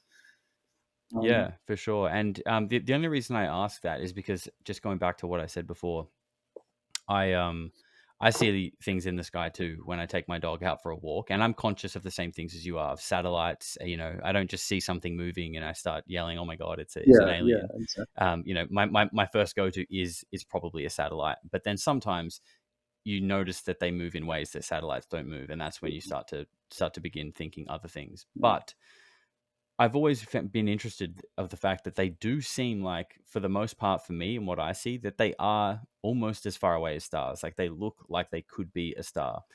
In fact, I was following something moving, thinking, is that a satellite or not? And it was moving in a way that it almost kind of looked like it was like wriggling or something. It was very strange. Anyway, because I was trying to tell if it was keeping a straight path, because that's how I would gauge if it's a satellite, right? If it just goes dead Yeah. straight, that's how you know it's probably a satellite.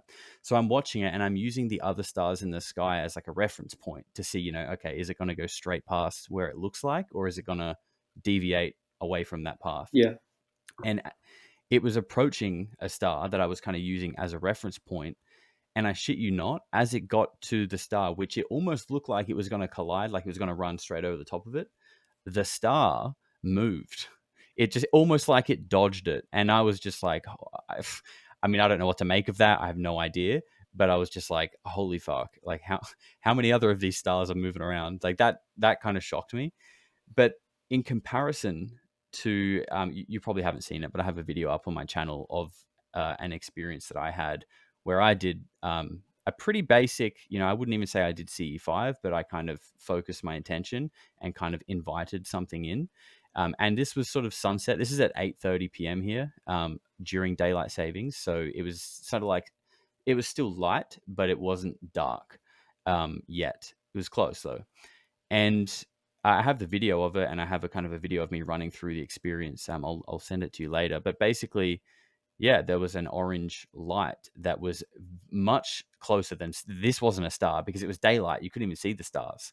And yeah, it kind of passed sort of towards me and then off into the distance until it was no longer visible. And that wasn't because it went over the horizon. It either just became so far away that the light was no longer Or visible, but dematerialized. to the eye, yeah, to the eye, it looked like it dematerialized. And yeah, that was a very interesting experience. That was much closer than a star. That was just an orange ball. Didn't flash. Didn't, it definitely wasn't a plane. But yeah, I just thought I would sort of throw that in there to let you know you're not alone with that one. I've had kind of a similar experience, but that's the only one. I haven't had the amount that you have. Yeah, so I think it's also perhaps I was unconsciously doing CE5 for me is a very ugly word because it just brings up notions that everything is love and light and they're not love and light because most of those orb experiences left me with like severe PTSD and anxiety. So much so that I had to Mm, go for treatment because I'm like, but every time I'm looking up, I'm seeing something and I catalog it in its different shapes.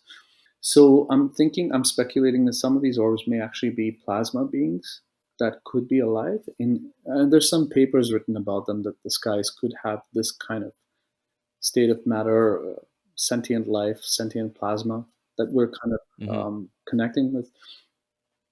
So then I was like, okay, you know what? I'm trying to reach out to Mary Rodwell, who's this lady that helps experiencers through these regressions that she does. And it took me about a good year to get Mary and my stars to align, and we finally said, all right, we're going to pick a date. We're going to do a regression. But before I did the regression with Mary was when I'd finished reading UFO of God.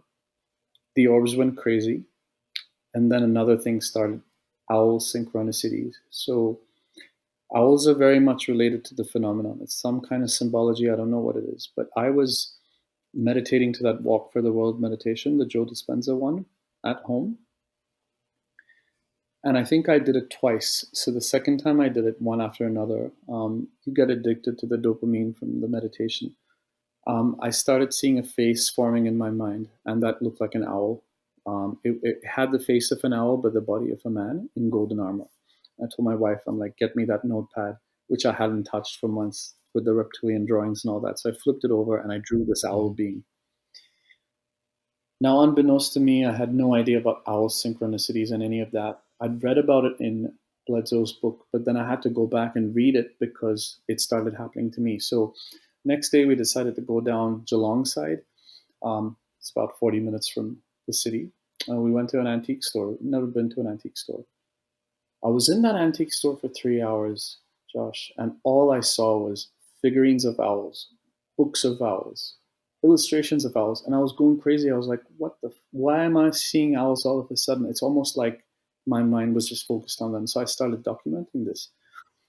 Was your partner in the shop for 3 hours as Yeah, well? yeah, and she was getting crazy. She's like, "What? What?" She's like, "Let's get out of here," because owls in Zoroastrian and Persian culture is a bad omen. Um, Right. it's it's like a symbol of infertility and death. So then, after that started happening, then I had a memory that triggered. Um, the memory was me seeing an owl for the only time in my life after my original sighting at age 11. And after seeing the craft and the orbs, there was one night I heard this owl hooting outside on a wraparound balcony, and my mom said, "If you ever hear an owl at nighttime, this is like an old Persian superstition. You never go out and make eye contact with it. You never interact with it. When your parents tell you something, what do? You do the opposite." So I went outside, and this thing was freaking massive. It was like maybe about 4 foot in height, just sitting perched. An owl. Yeah, it was perched on there and it was hooting away, and I was just looking at it. And I was like, "Wow, that is an amazing creature." And that's the only time I've seen a live owl up close. So having those uh, synchronicities of seeing the illustrations and the figurines of the owls triggered that memory of me seeing the owl. And then I realized, holy shit, isn't it written somewhere in that Bledsoe book? So I went back, I read the book, and I was like, holy shit, it mentions orbs, it mentions owl synchronicities. Am I actually just creating this thing for myself after reading this book subconsciously, or is this actually Mm. happening to me? So then I was like, all right, Mary, let's get this regression going, which is on my YouTube channel. So you can actually, if you have an hour and a half to spare. Now, again, this regression, I had no idea what I was going into. Um, Before the actual recorded regression, I told Mary, I said, I don't want to focus on the past. It's all gone now. I'm dealing with the past and all those memories. Let's focus on what this craft was, what I saw when I was a child, and my life right now. So in this regression, I learned that immediately to keep it short, I'm in a grassy field, and I'm looking up at Orion's belt. And when I look up at Orion's belt, to the side of me is a mantid being. And this mantid is a really old mantid, like ancient. Looks like he's hundreds of years old. He's kind of crouching with a stick and he's got a What? purple cape.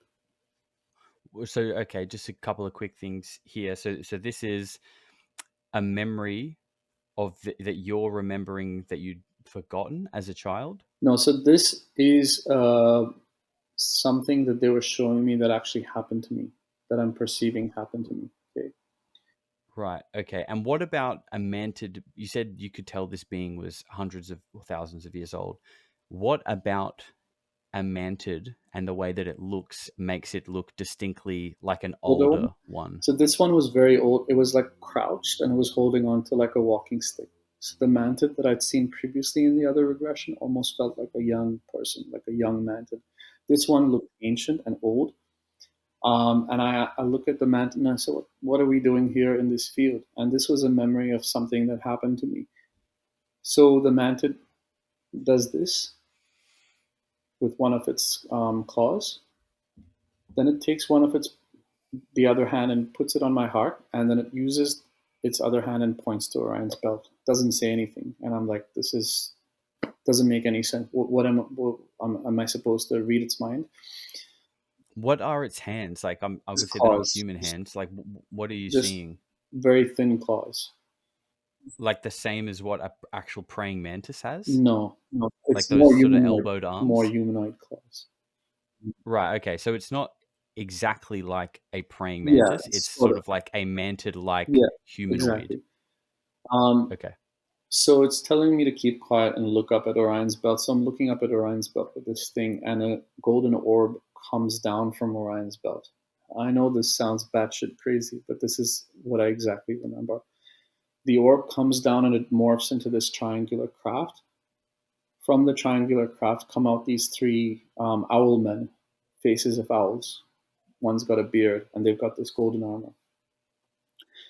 So these are humanoid people, Humanoid. well, Yeah. figures, beings again, Yes.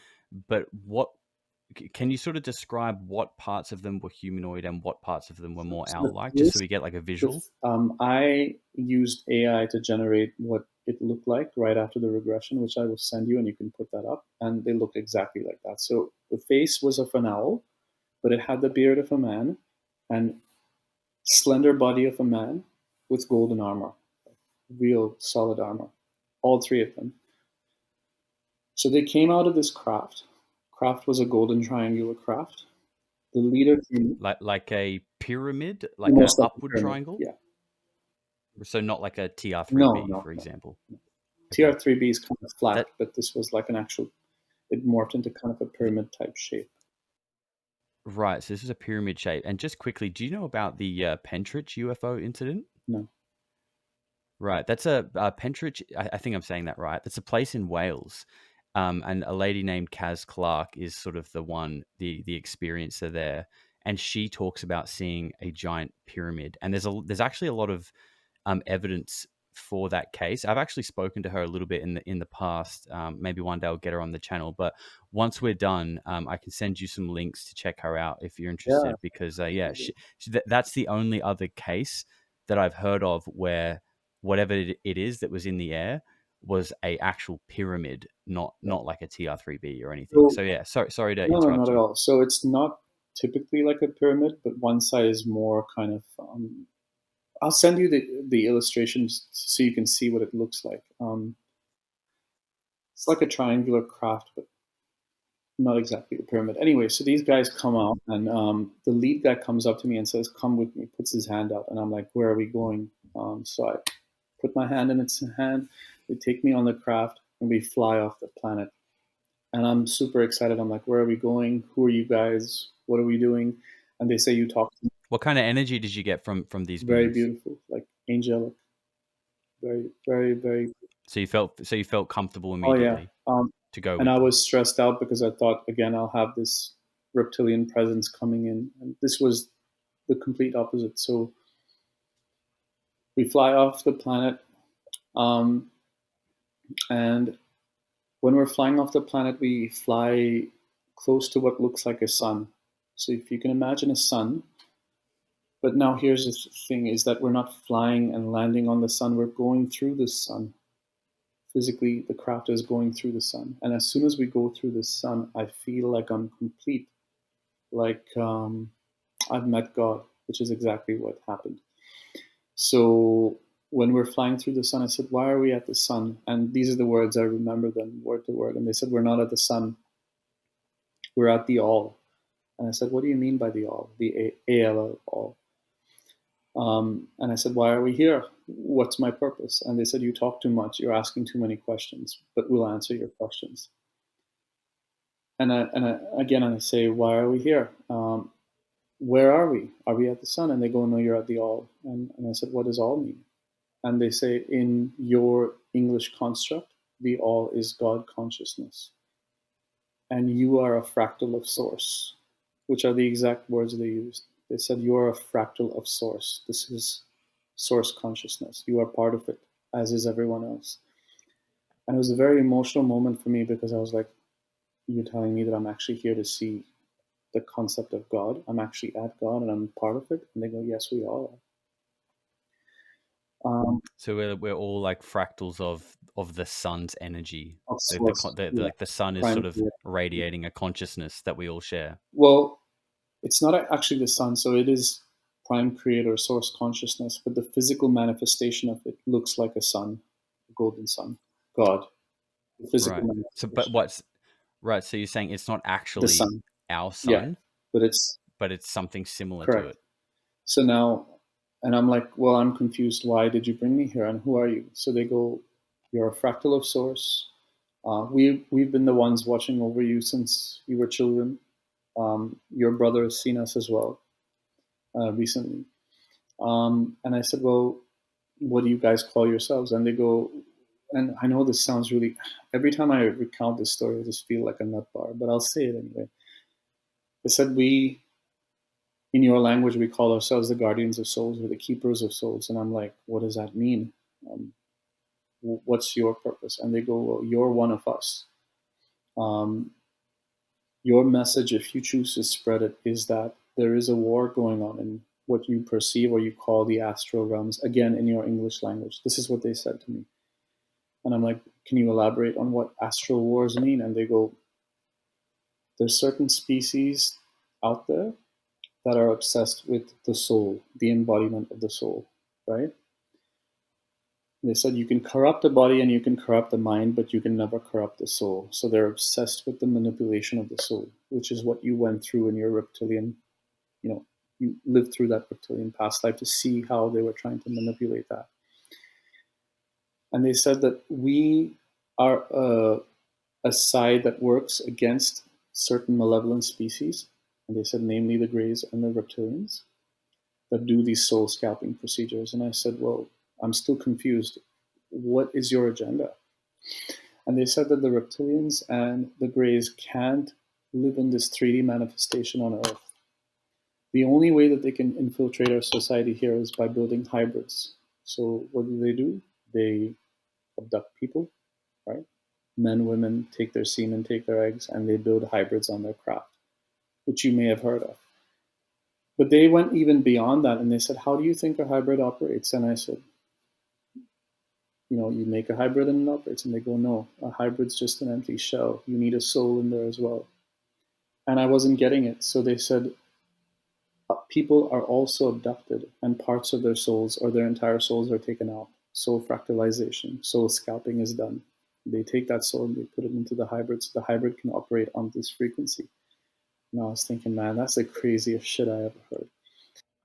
So to just try and wrap my head around, what that actually means, are you saying that there are potentially people on Earth who have had either their whole or parts of their soul extracted, put into a hybrid? What happens then to that person who's had it extracted? Are they still able to live, or do they live a sort of lower consciousness based Some life? people are put back, but parts of their soul are missing. Some people die because they extract the entire soul. But this process of soul scalping, they said, is the astral wars. And they told me that they're the side that fights against this process in this higher dimension that we cannot perceive. And my message, should people choose to accept it, is that this war is real and it's actually happening against the regressive species and the benevolent species. And they literally said it's called the astral wars. Now, I thought this was a whole bunch of gobbledygook crap, but after I had this regression, my owl synchronicities went through the roof. Um, I found so many other experiencers that were telling me, yeah, they've seen these avian beings. That's interesting. I mean, I feel like avian beings are probably the least common that I've heard of. Yes, Um, yeah, that's very interesting. And the fact that just before you said, the mind is corruptible, the body is corruptible, but not the soul. Something I talk about on my channel a lot is the fact. I mean, I've talked about. I've used the term spiritual war. Not that I coined yeah, that term, but it's a term that has been sort of used more commonly than an astral war. But they obviously, I think, mean the same thing.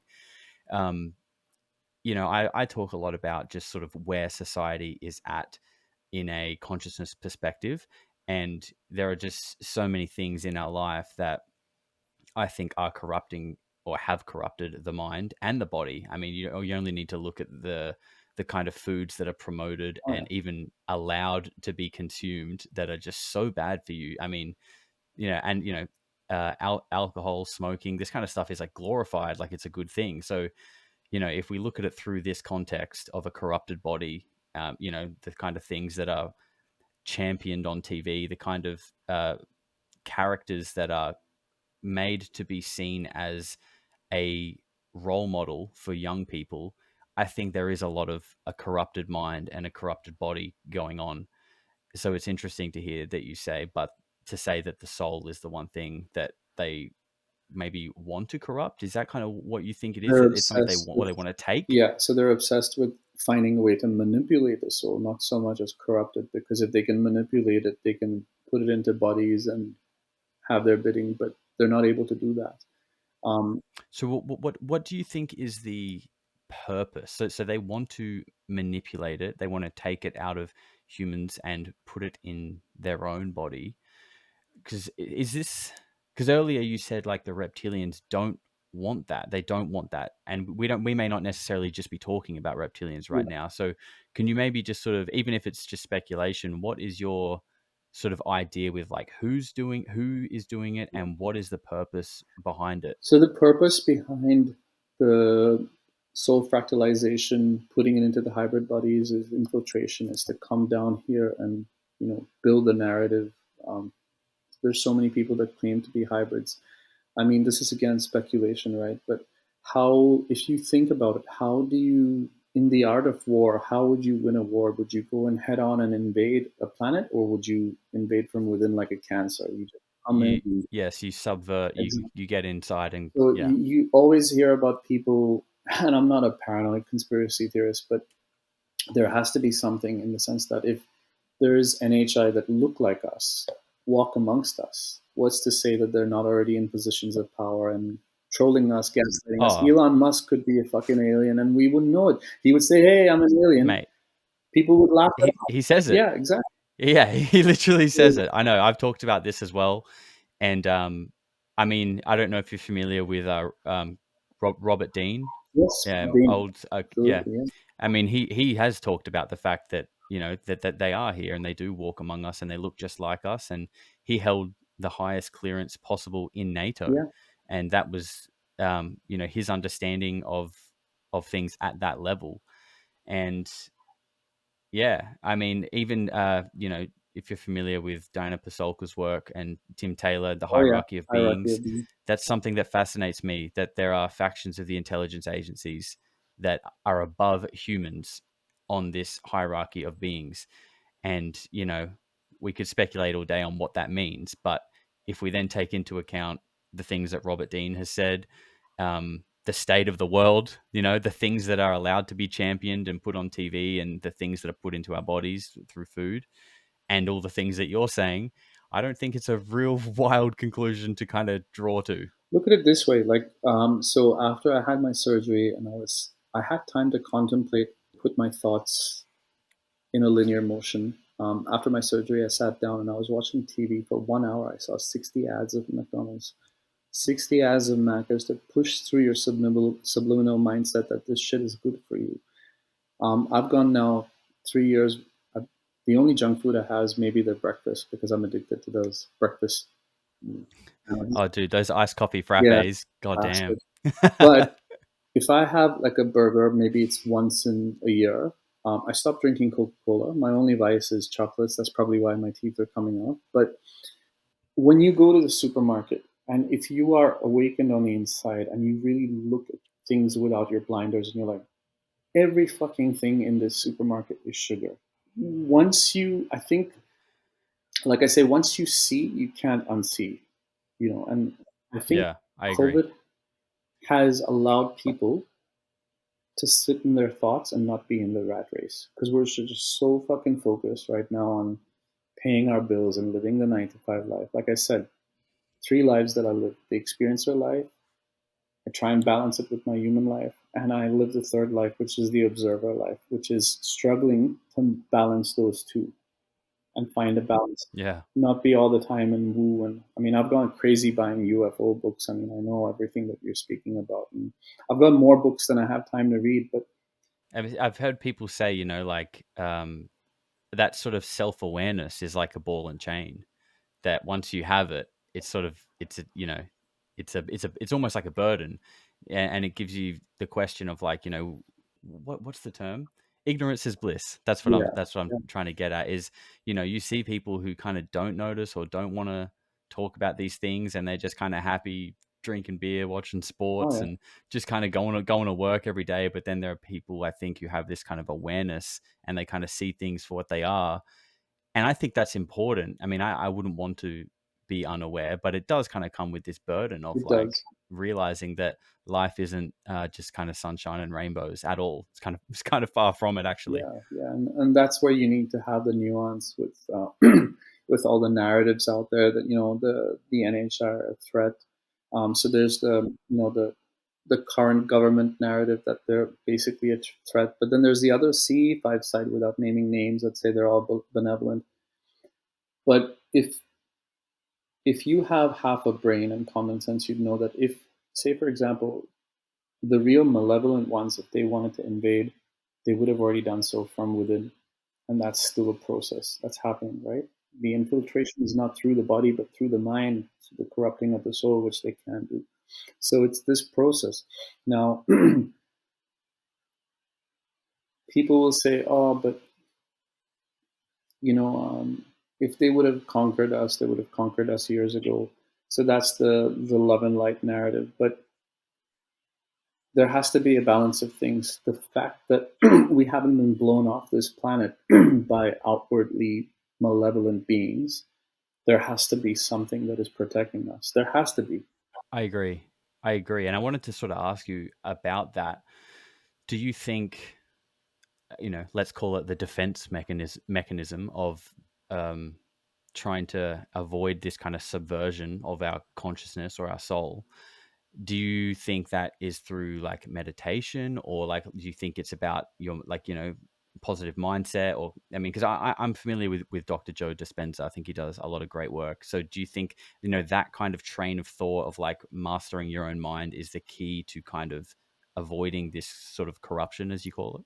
Yeah, so I've been doing a lot of inner work to deal with my trauma. So I went to a psychiatrist, I've been taking medication, and I still come back to the epiphany that you have the power to heal yourself on the inside. And I learned this, that meditation is not so much about just calming the mind and the body, but even calming the soul and connecting you to what I've coined. Now, the NHI have spoken to me. They've given me amazing, profound messages that I would never think up, even if I was sitting on the toilet reading a book. Some amazing things. So they told me everything is connected in the quantum karmic fields, which means that when you meditate, um, and you think of something, manifestation, for example, it's already happened, it's already happening, and it will happen. You just have to find a way to bring that into physical fruition. Ego death is another thing as well that meditation allows. So not just the walk for the world meditation is about being the change for yourself, but he has this amazing meditation where you become no one, nowhere, in no time as pure consciousness. And that really helped me with dealing with my trauma.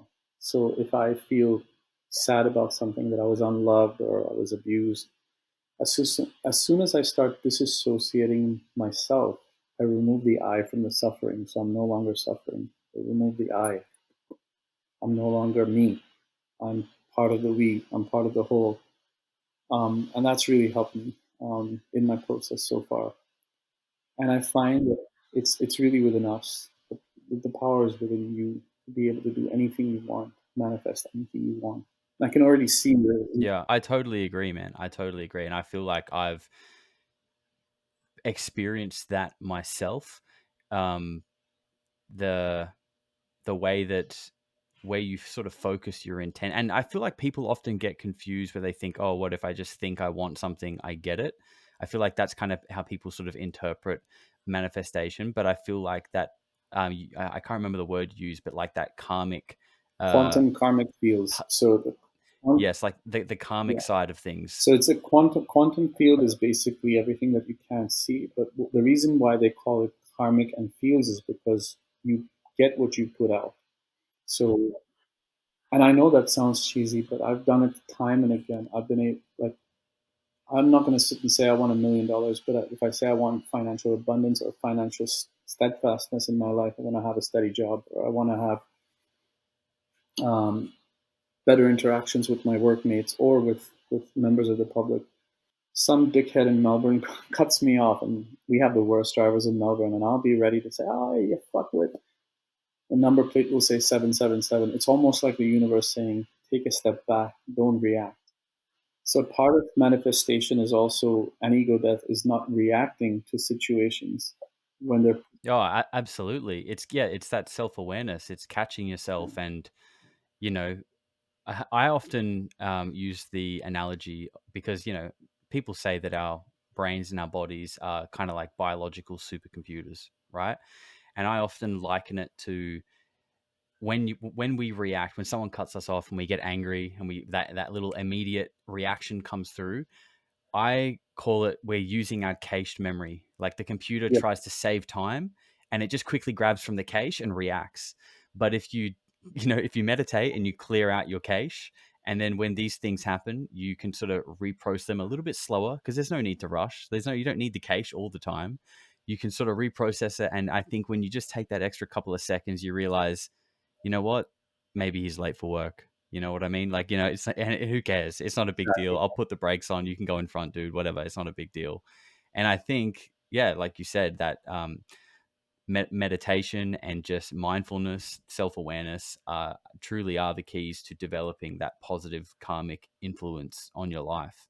You talked about how these things are coming to you sort of during meditative practices. Yeah. So sometimes you're having quite positive experiences when you're meditating. But earlier on, you mentioned that sometimes when you're meditating and you're seeing these orbs, that it's almost bringing in a feeling of PTSD. So I wanted to ask you, like, what is your intention? Like, when you're going into a meditation, are you inviting orbs? Are you trying to channel, or are you just going within and just sort of seeing what happens? And sometimes it's a positive, and sometimes it's a negative. Very good question. So my meditations were never intentions to do C5 or heist. I would never recommend anyone just say, "Oh, go out there and start." You never know what you're going to call in, because I learned the hard way. So the interactions I had were a byproduct of my meditations. So I wasn't calling them in intentionally. They were attracted to whatever energetic feels, what I call the brain heart coherent state. They seem to be reacting and be attracted to that, whether it's negative or positive. So I would never put my intentions out and say I only want to interact with good beings, not the nasty ones. So I started using protective measures, discernment, when I started meditating. So, okay, so now backtrack a little bit. Most of those orb experiences left me with that PTSD because it was a physical reaction to seeing this, having that ontological shock and saying, "What the fuck have I seen?" Trying to process that. What I then started doing was using, when I'm meditating, I'm basically using Qigong and doing energy work around my body, saying, I don't want any negative beings coming around me. If there's anything that's coming, it has to be positive. I don't allow this in my space. Now, the reason why I started doing that was, my very last negative experience was waking up one morning when I was having some renovations done. So I was sleeping on the floor here. Woke up in the morning and I told my wife, said, I feel this weird scratch on my back. And I had two scratch marks going from top to bottom, right behind my back, where I could not physically reach.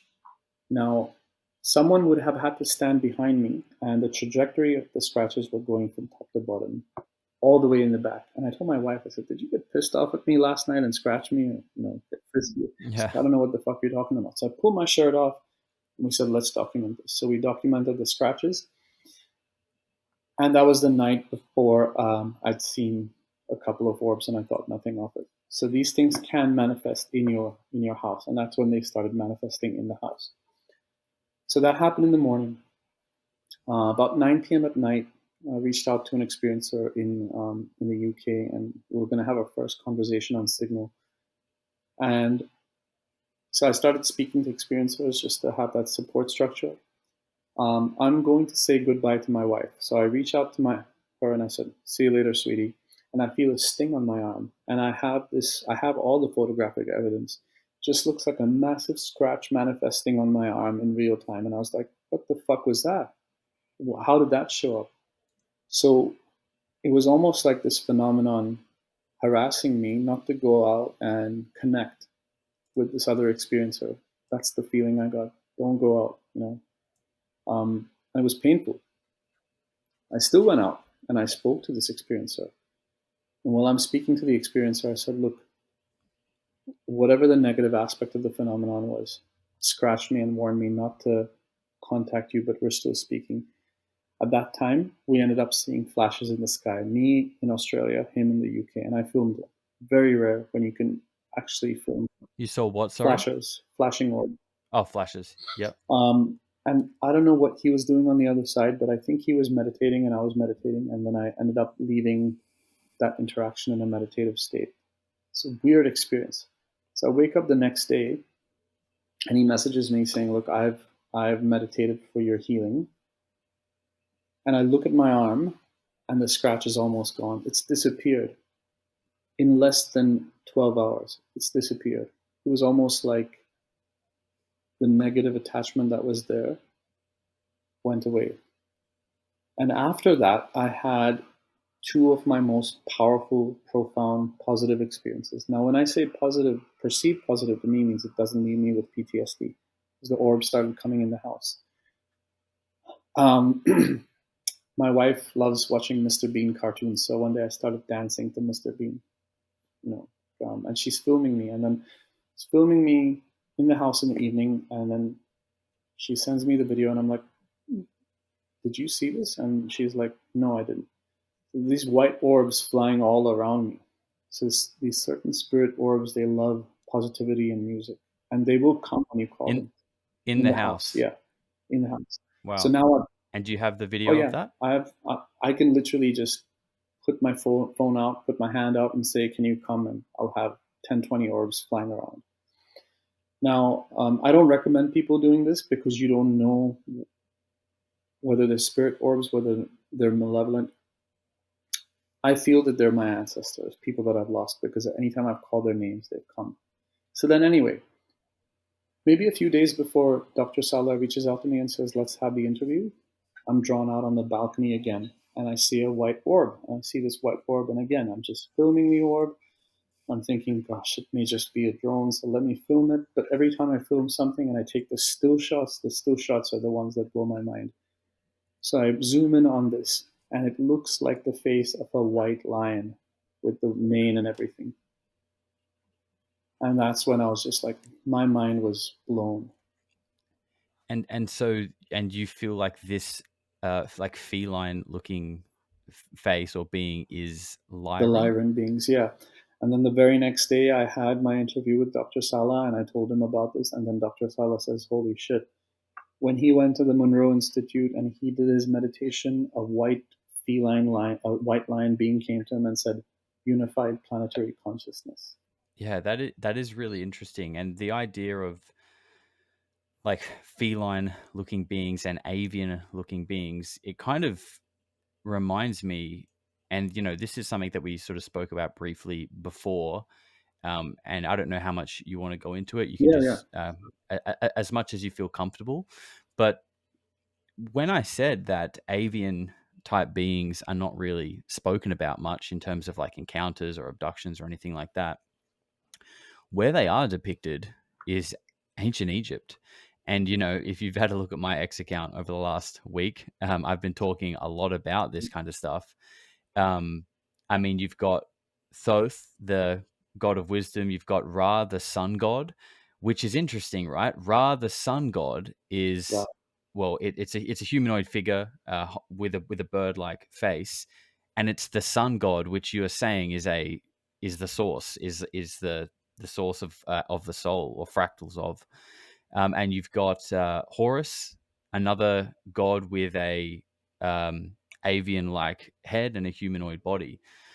And I get, like I said, if we look at my Twitter feed, I've been talking about the fact that they have Thoth carved into the door in Washington, D.C. They have a giant Egyptian obelisk there, and at the Vatican.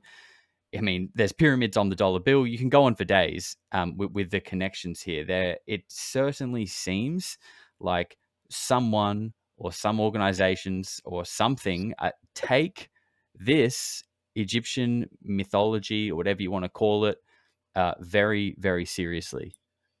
What do you think about that? Yeah, so there is speculation out there, and you probably heard it through some of my contacts, that there is a speculative theory that they form a pantheon of what's called old gods that are returning to fight this astral war, which will manifest in the physical realms in the next year or so. Now, this isn't fear mongering, but this is just a speculation amongst the people that I'm speaking to. And it lines up with my own story because, so I was never a religious person. I never followed Zoroastrianism, but I started connecting the dots. This emblem that I'm wearing, which is called the Farhovar, okay? It's the same emblem that you'll see in Egyptian culture, the two wings right at the top. And then I started finding that in our fire temples, Persian fire temples, that we worship fire. This symbol is right at the top of the fire temple. This symbol is also on top of the tree of life in the Sumerian culture, Anunnaki. Now, I'm reading this book, Gods of Eden, which also shows that the same symbol, Ahura Mazda, the winged creature, was classified as a supreme being. I've got another book here, Slave Species of the Gods, has the same emblem of the winged creature. Now, here's the funny thing is that the avian beings, when they came to me and I made the AI representation of them, in my mind's eye, the being was pointing to the sun. The freaky part is when I look at, so if you look up Tree of Life, if you Google Tree of Life, and I'll send that picture to you, it's an old Anunnaki picture of these avian beings pointing at the Tree of Life with these Sumerian beings in the front and this symbol right on the top. It's very The old interesting. gods, the old gods. Yeah, and you know what you're talking about is not, it's not unheard of. I mean, if you've got people like Tom DeLonge who was kind of talking about this sort of stuff in the early days of TTSA when he kind of first got around, and then it really seemed like he maybe got a smack on the wrist and he kind of reeled it in a little bit and he stopped talking so much about old gods and things like that. But now you've got his book series, Gods, Man, and War. That certainly seems to be basically telling the story in more detail of what you just told. And I guess it's probably safe to assume that, you know, whether this is real or not, at the very least, these people in the government and the intelligence agencies certainly think it is. They think it is. And I think that's what's important because they're the ones that are kind of in charge, right? And you know, you've heard people like Lou Elizondo and others throw out years like Mm. 2027 or whatever.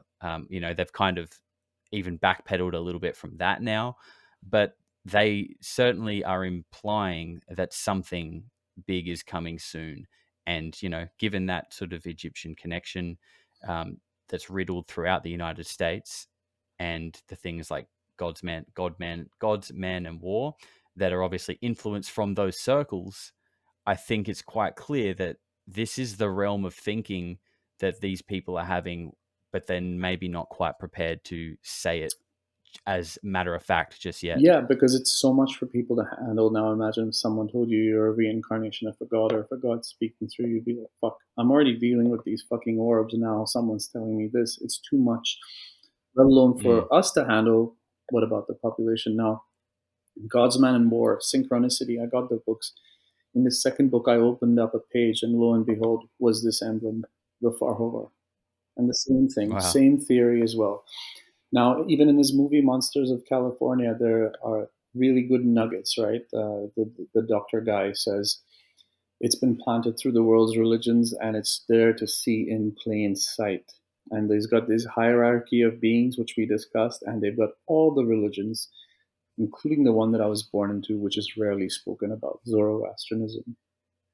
So, Zoroastrianism is a religion 3,000 years ago developed by a prophet by the name of Zoroaster, who was again just an ordinary guy who went meditating when he was in his 30s, and he got in contact with the supreme being called Ahura Mazda, winged being on a disc, that told him to base his religion on good thoughts, good words, and good deeds. So now we are descendants of that group. We're a minority of people called the Parsis. So there's only 50,000 of us left worldwide. So I am like one of very few amount of people. And I'm sure there's other Parsi experiencers as well. I'm probably the only one that speaks about it publicly. Now, if I was to tell my people that we are literally worshiping a facet of the Anunnaki or these old gods. They probably burn me at the stake. But this is just my theory because it's all over the symbology. I was in India actually a couple of months ago, Mumbai. I went back to document my case. And the orbs followed me everywhere. I have videos of orbs while I was in Singapore, white orbs. I have videos of orbs in the fire temple where you are not allowed to take videos or photos because it's a sacred place. So I pulled out my phone, started praying, and I could see the white orb going past the fire, the holy fire. So there is some sort of connecting or guiding force that's putting me in that trajectory. But who knows what's going to happen, man? Yeah, yeah, that's right. And I mean, I think it's important to remind people that it may not Yeah, happen, but at the end of the day, whatever will be. And I think worrying about it exactly. Yeah. is just going to ruin your moment. I think Yeah.